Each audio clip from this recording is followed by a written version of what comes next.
So this morning I'm on my way to pick up another load of supers that were had their bee escapes put on. I think we are now Monday morning. They were put on Saturday afternoon, so they're ready now to have the honey lifted off. Just leaving home now. Got about a 10-minute drive to pick up these. Going to an apiary which is just the other side of my home village, and then from then on I go on to the workshop, drop them off. The problem is I've got 3 apiaries to lift off this morning, and it's a nice quietish morning. A little bit of dew on the ground, which is not a problem because the ground's still hard, but I just have to be careful when you go into an apiary with a grassy slope. You sometimes can't reverse up it with this truck because it's got normal road wheels on it, and when you've got no weight in the back of the truck, the wheels just don't grip. So I have to think of things like that. And yesterday I had a bit of a problem where I was picking up some honey from an apiary. I drove in, couldn't reverse back up, so I managed to load the first 8 supers on, got the weight in the back of the truck, moved the truck but didn't close the side of the truck up, and because the back of the truck was wet, 4 supers splat completely slid off the truck and landed on the ground, which in itself wasn't a major problem because I didn't lose too much of them, but 2 of them were damaged. No broken frames, but 2 boxes need re-gluing, and I've lost probably about 4 kilos of honey. There's another lesson I learned yesterday, is don't think you can get away with it, always go belt and braces.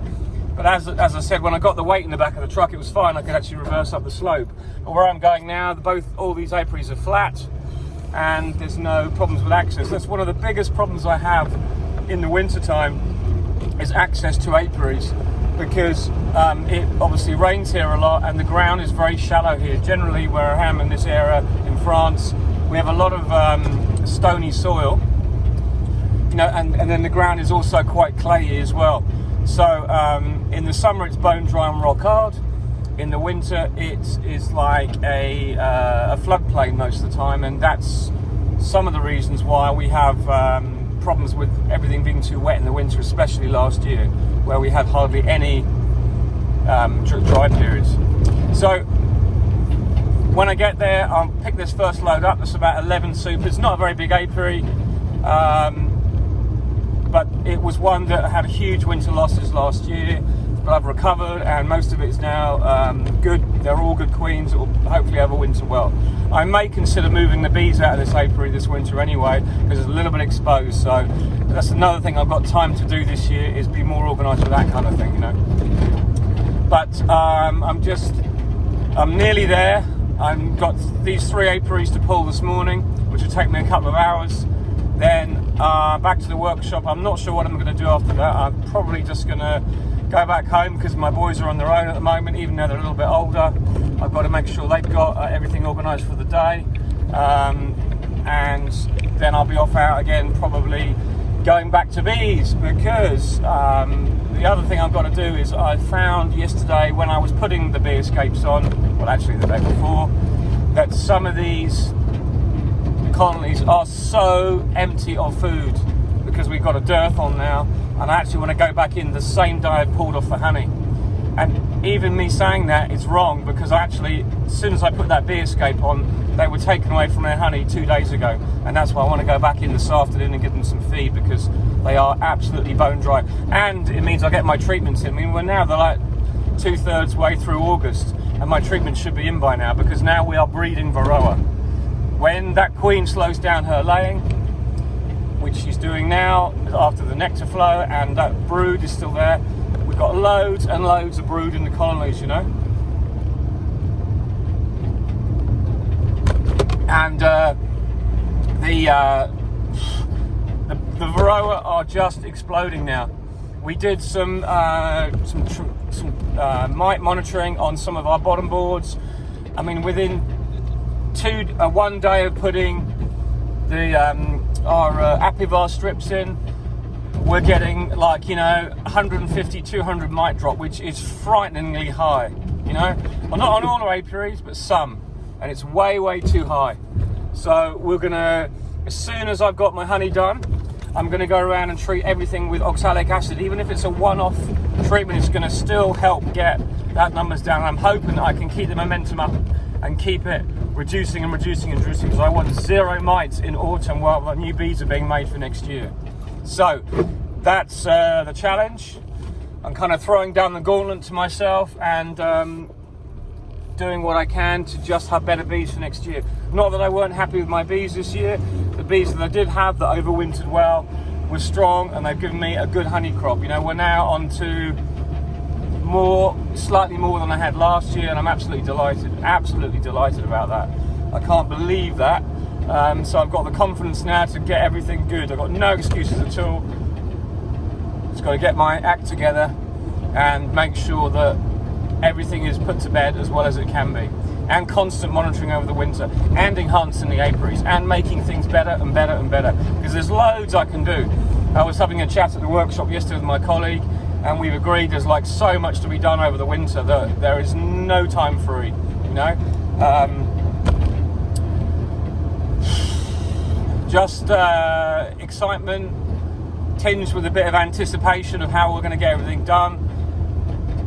But I'm not anxious in that respect. I'm just excited, you know, excited for next year already, because next year's going to be even busier. The problem I've got next year is one thing I am going to struggle with is the spring harvest, because I've got a lot of colonies now that will make it through the winter. I'm being positive, and then we're going to have a big honey crop next spring, all being well, and that has to be whipped off and extracted within a week, because my colleagues want to do his, and he'll take a week on his. So it's all about getting the balance, but I'm going to need extra labour. He can't help me, I can't help him. We're both flat out. It's like we may just come together to do the harvest for 2 weeks and just call it that, you know. But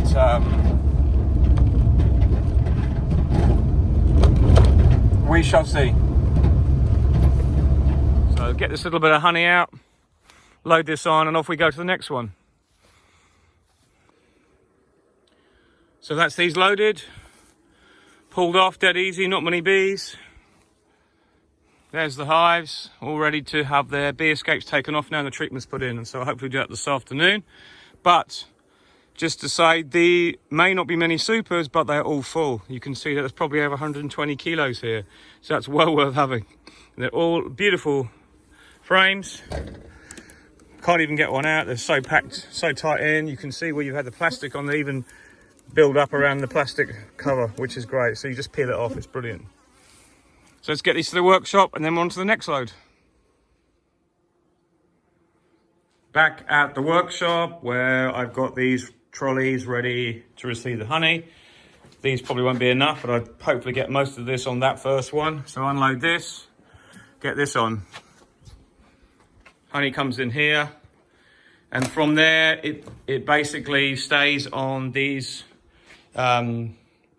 dollies or rollers until we take it off to be extracted. It's very labor intensive and manual handling, but we just have to be careful. We lift everything carefully, straight backs, blah, blah, blah, but you just get used to it, you know.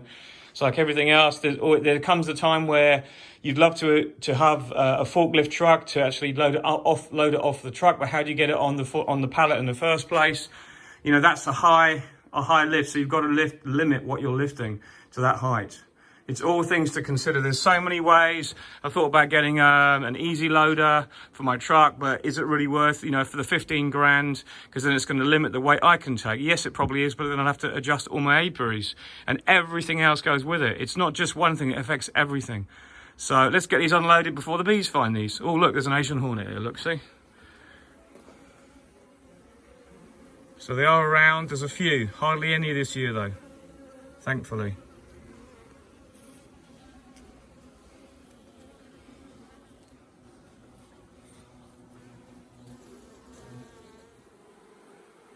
So that's these loaded. Leave them here for a few minutes, well, until I come back with the next load for these 3 dollies here, 3 trolleys. But when I come back, there'll be a sea of bees on that window. And what we do is we just brush them off and let them out, and they'll join other colonies here. You see, like most important things in the morning, we have tea making facilities at the workshop. So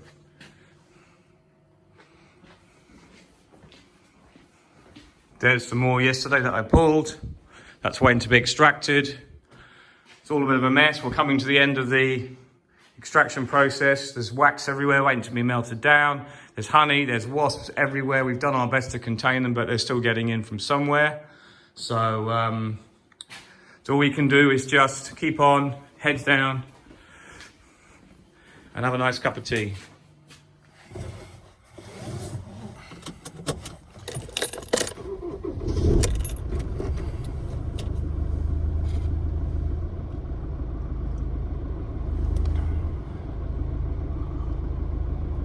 God, I needed that second one. So the apiary we're off to now, after we've unloaded that first lot, is quite a big apiary, but there's not a huge amount of honey there, but there's more than the last one. As I say, these last few apiaries are the smaller ones I've had left to do.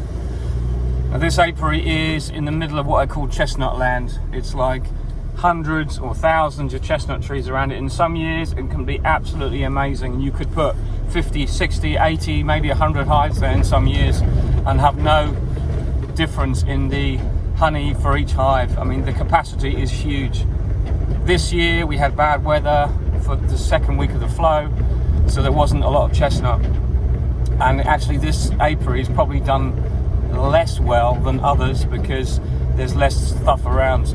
Overall, we've had a reasonable nectar flow in areas with mixed and diverse lands, whereas the one we're going to now is very much in the woods, but a lot of chestnut. So it does okay in the spring on the blackthorn and the hawthorn and some oilseed rape if it's around.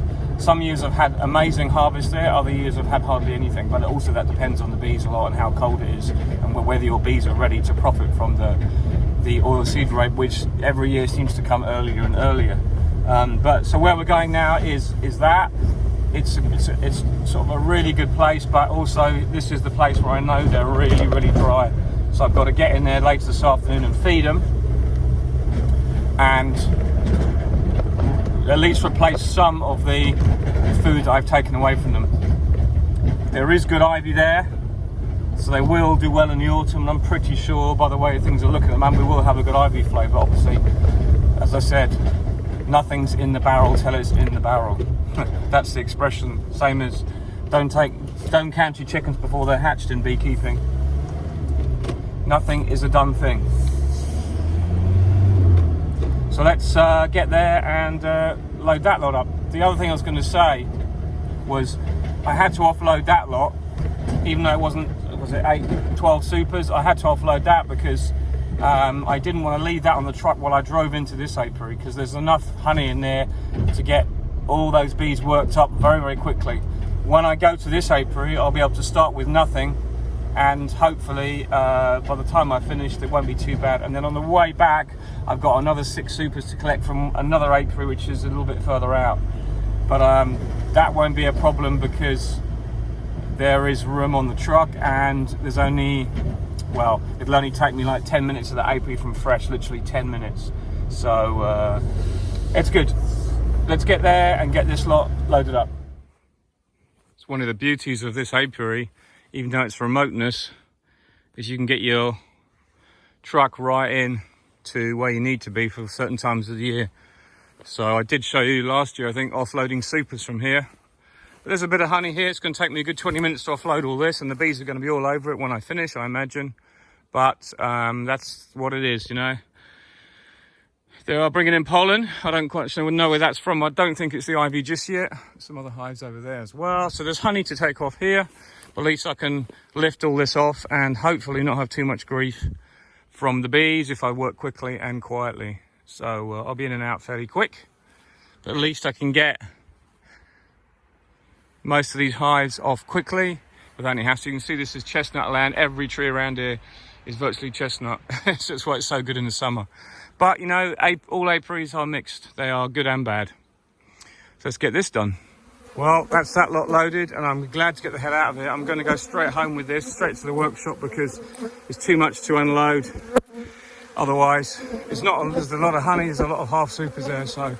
But it's better than nothing. Let's get out of here before the bees rob it all out. They're all ramping up there. Let's nick everything mode. Let's just get the hell out of it. not nice. Let's go.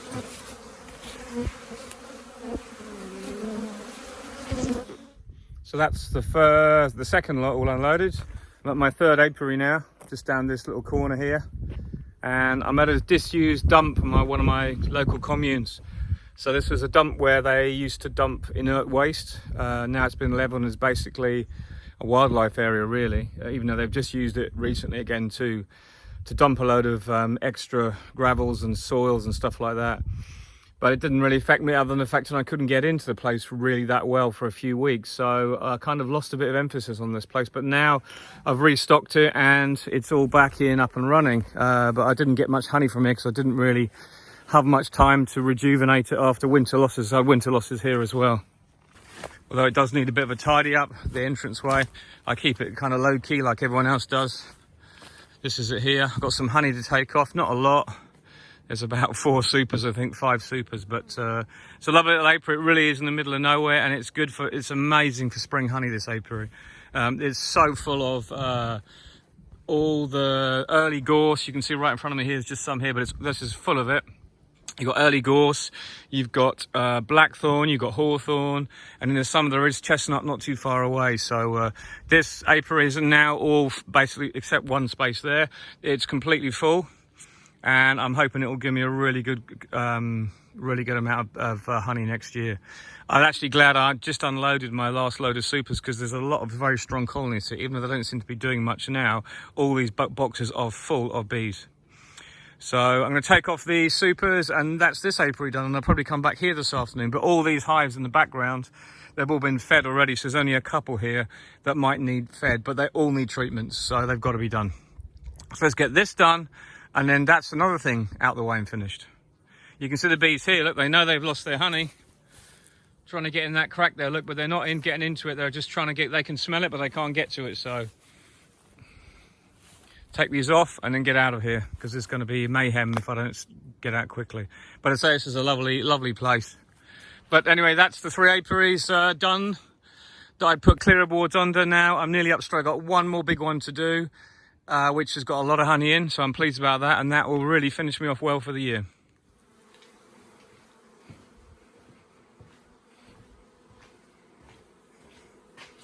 So that's all the 3 apiaries done. Not a huge amount of honey, but still more than I thought because they were all apiaries that were a little bit low on bees at the beginning of the year because of masses of numbers down. But overall, it's good. So I'll just show you something out here. Go back into the foyer kind of part where we are. Just show you something we got from my planning. This is what I've done to help me monitor what I'm doing. So I have here basically the name of the apiary, La Croisillonnée for example, chasse abeille, done, take off the honey, enlève le miel, treatment and feed, traitement nourrir, and I've got 40 supers there that I know are drying, so that's where I've got 40 there. And you see, I've just got to update this in a minute, I've got some more to add to it because I've obviously harvested honey, so we could do that now. This is kind of what I do, that's what I'm trying to plan now. So this morning we've just pulled honey at Landibia, we've pulled honey at Château-Hunaudet, and we've also pulled honey at this one here, the L'Enpeurie. So that's done. Now I've got to go back and I've got to put on to the treatments and the feeding of the 3 I've just done this morning. And then when I finish this afternoon, I'll probably take out some more supers once, well, actually probably won't be this afternoon. I've got a few to go out, but they're not all ready to go out just yet. But that's where they'll go on one of those apiaries. So it gives me an idea of what I've got and where. So it's just a way of my planning. But anyway, this afternoon I'm going out to do feeding and treatments. And maybe tonight I'll come and extract, but probably do it tomorrow because the forecast tomorrow is bad. And if I can get the last apiary this afternoon at Le Bois Rio, get the final chasse abeille on that, the bee escapes on that one, then that will mean that by Wednesday morning I can take the honey off. And all my honey will be off then because that one's only got 1 super, believe it or not, but I put it down. And that's where the buckwheat is at San Carlo Gildo. So that's got to be done separate assination. But other than that, I'm nearly up straight on my apiaries now. I nearly got the last one done. So just gives you some idea of how we run things. You've got to make a physical note of what's where, otherwise you just lose track of it. So catch you again soon. Bye for now.